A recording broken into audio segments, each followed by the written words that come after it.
Welcome back to City Speak. I am your host, Melanie Fonderkay, Senior Executive with the National League of Cities. City Speak gives listeners an insider's view of what local leadership in America means today and features conversations with government leaders and policy experts on the biggest issues and challenges facing America's cities, towns, and villages. Today we're talking about the arts and health and how they impact residents in every community across America. We're talking about National Arts and Health Day, NLC's annual celebration of the impact the arts has on public health. It's coming up later this summer on July 25th. Here to share about the arts and health is Mayor Michael Vargas of Perris, California. Mayor Vargas is a retired law enforcement sergeant with 30 years of service and was elected to lead the city of Perris in 2016 following his tenure on the Val Verde Unified School District Board. He represents the region on several prominent committees while focusing on public safety, job growth, and youth development. The father of 4, grandfather of 8, is dedicated to ensuring Perris remains a thriving community to live, work, and play.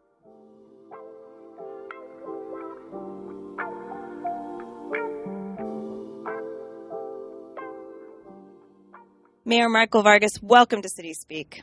Thank you, Melanie. It's great to be here. So the city of Perris has a thriving arts, culture, and health program. How did that come about, and how did it become such a focus for your city? Good question, Melanie. In Perris, we believe a healthy city is about more than infrastructure and public safety. It's about culture, creativity, and making sure residents feel connected to the community they live in. Several years ago, my city council adopted a public art development impact fee on new industrial development, which created a sustainable funding source for the arts and cultural initiatives. Since then, we've been able to invest in murals, sculptures, youth programs, and cultural celebrations that reflect the diversity of our community and strengthen our community well-being. What about the initiative shows how health and the arts are so interconnected? So one of the ways we see the connection is through our arts in our public spaces. Residents encounter murals, sculptures, and art design utility boxes throughout the city, many created by local artists and students. We have an initiative where we put it out there to anybody in the community that wants to get involved in from design to printing out for the utility wraps.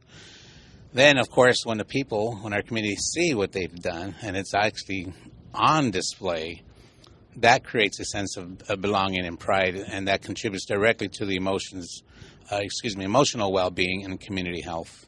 Tell me more about that. How do you see the arts really shaping the lives of residents? You talked about the reaction of the artists, but how do you see it impacting residents? Well, we support programming such as the art and dances classes, cultural celebrations such as our Cinco de Mayo, Juneteenth, International Mother's Language Day, Barrio Festival. These programs bring families together, celebrate the traditions of our residents, and create opportunities for our young people to express themselves. To enhance on that, because we're so multi-diverse, so Cinco de Mayo obviously for our Hispanic community, Juneteenth for our African Americans, International Mother's Language Day. I'm going to get back to that one. I want to touch on that. But the Barrio Festival would be for our Filipinos.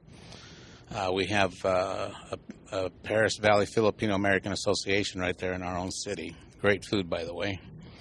But the International Mother's Language Day I'm very proud of because we are, as far as we know and understand, and if you even Google it, you can't see it anywhere else. But and I got to talk to Google because I didn't see it pop up in Perris. But we are the first state in the United States to have an International Mother's Language monument. What is International Mother's Language Day? To just bring it down to the nuts and bolts, it's all about linguistics. Don't forget your mother's language. And the Bangladesh community fought and lives were killed to keep their mother language. The Pakistanians were trying to get them to say, no, you're only going to speak our language, but they fought, and then they won. February 21st is the anniversary date, so every 21st they do celebrate it in our city.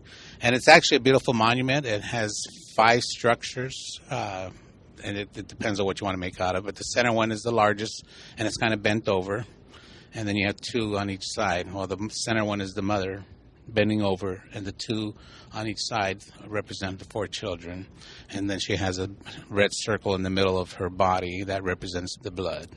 And what we've done in Paris is where the red circle is, we've also have a silhouette of the globe to represent international, because I think it's just so important that you don't forget your mother's language. And I'm a perfect example. I'm a child of 5 siblings. I'm the youngest, and my older brother next to me is 5 years up. My mother learned language before I was born, so my first language was English, which I was born in the United States. That's perfectly fine, but my brothers and sisters, I envy them because they speak fluent Spanish, and I had to learn what I learned in high school, and also what's most commonly known in the streets as Spanglish. I didn't learn it properly, but so when the Bangladesh community came to me about this, I said this is a marvelous idea, because I 100% agreed to it, and brought it back to my council, and we all agreed, and here we are. That sounds amazing. Yep. Now, I understand you also play a role. Can you tell us about the mayor's art contest and what it means to the young people who participate? Yeah, so that's our annual program that I'm very proud of. It invites students in Paris to showcase their creativity and have their artwork displayed in public spaces like City Hall and our parks. And then our special project that we have is our tile murals. And what I mean by that is we've already have 2 parks now where we invite our local school artists to get together, and they create murals on ceramic tiles, and they piece it together, and here you have this beautiful artwork. So that to me is very important. And then as a former school board member, so it's all about the youth. That sounds amazing. The City of Paris also participates in a technical assistance opportunity with NLC. So what can you tell us about the Community Health and Wellbeing Accelerator? Well, I can tell you that we just won the City Cultural Diversity Award this morning. Congratulations. Which is great. Yes, it's awesome. So participating in the Community Health and Wellbeing Accelerator has been an exciting opportunity for our city. It allows our city to collaborate with experts and other cities across the country to explore innovative ways to improve health outcomes, including how arts, culture, and community spaces contribute to overall well-being. And this is what I like about NLC, is coming together with states across, right? Hearing different ideas, what they're doing in their state, and bringing it back to our local community. Also, as part of the program, Paris is developing a community health and well-being sustainability action plan. Our team is evaluating the resources the city already provides, working across departments to identify service gaps, and building a long-term strategy to strengthen programs that support the health and well-being of our residents. So, very important program. So it sounds like the opportunity to have the peer learnings or experience is part of it. And then what do you see as the benefits directly, either on your staff or on your residents, from being able to participate in something like that? Well, it's definitely going to benefit our residents, right? And we're going to try to put this program together. So in my case, we have obviously we have our city residents, and most commonly known as Paris Valley. If you think about it, many years ago, these were all valleys. These are like colonies. You have Menifee Valley, Moreno Valley, Paris Valley. So our immediate surroundings is the unincorporated area. So I have Mead Valley. I have Good Hope, for example. But they have a Paris residence, and some of them don't understand, and you're in the unincorporated. You're not in my city limits, but to them, we are their city. So when we start working on this plan that we're putting together, right, we're identifying the gaps.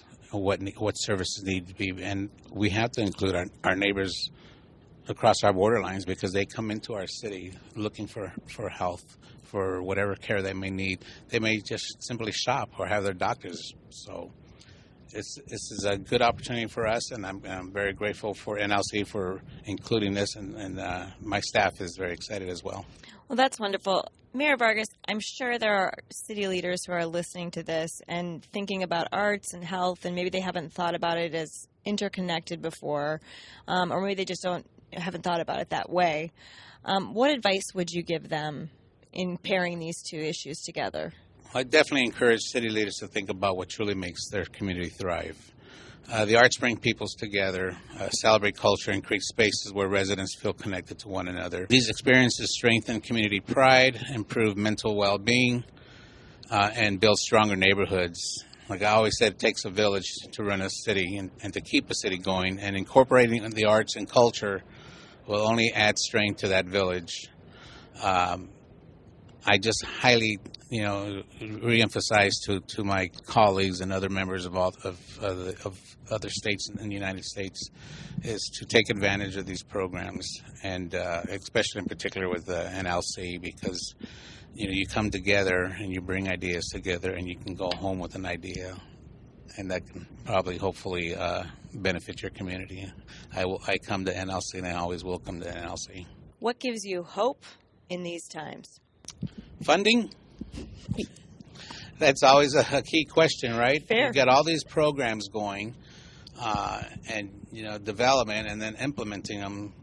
That's my hope, is being able to implement these programs that we're coming up with. Which is why you're here, exactly, visiting. Tell us where you are and what you're doing on Capitol Hill this week. So, we always come. We love it. We got to meet with our legislators. Got to bring back hopefully some money. But it's nice to have them on our side and to understand where we're at. Focused on housing, homelessness, public safety. In fact, right now we're trying to build our third fire department in our city.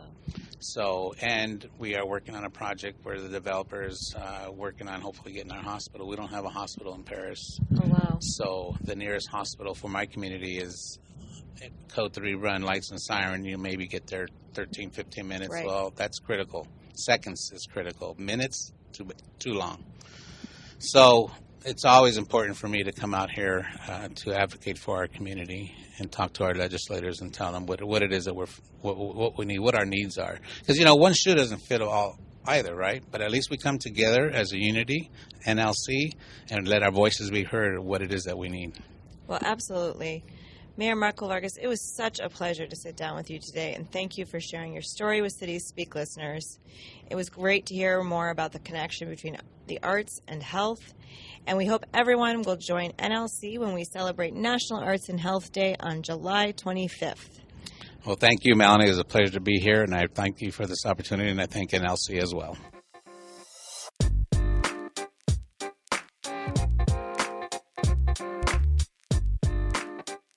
Thanks for listening to City Speak with Clarence Anthony. If you like this show, let us know. Share this episode with your friends and make sure to subscribe. We're curious to hear what you think, what you want more of, and how we can improve.